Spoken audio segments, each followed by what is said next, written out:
guys, good afternoon. What's up today? And today we are here in the rooftop container garden, and this is the urban plant grower with you. And today we have one activity, and today we will be replanting the baby elephant ear plant. So here is the baby elephant ear plant, and then this is still very young and still baby, young shoot of elephant ear, and we will be transplanting this one, and this will grow big, just like maybe around 7 feet in height, and it will grow more. So we will be replanting this one in empty plastic sack of rice for the meantime, and then we will just replant it to a bigger pot. Okay, so let's go and replant this one in the empty sack of rice with garden soil. Okay, here is the empty sack of rice with garden soil inside, with dry leaves and garden soil, and in here we will replant this shoot of elephant ear plant, the baby elephant ear plant.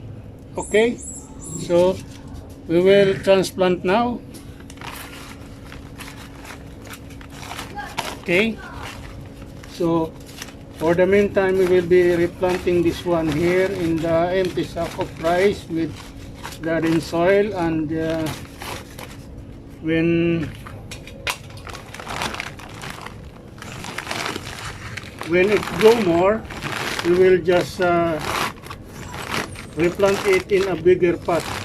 For the meantime we don't have a bigger pot, so we will just keep it here for some time until it becomes bigger, so we can finalize the replanting in a bigger pot. Okay?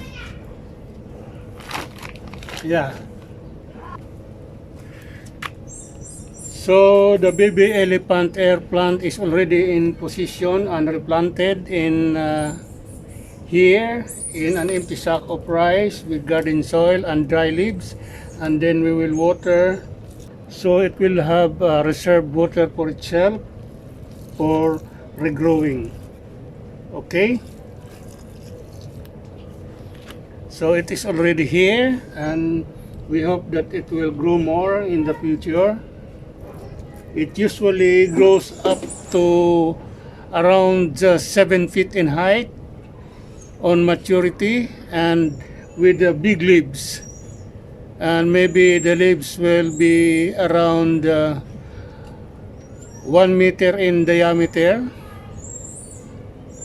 So it's better that we will be replanting this in a bigger pot in the future, so that it can expand its rooting system and grow more. Okay, so I think we have already done the replanting of this baby elephant ear plant. Okay,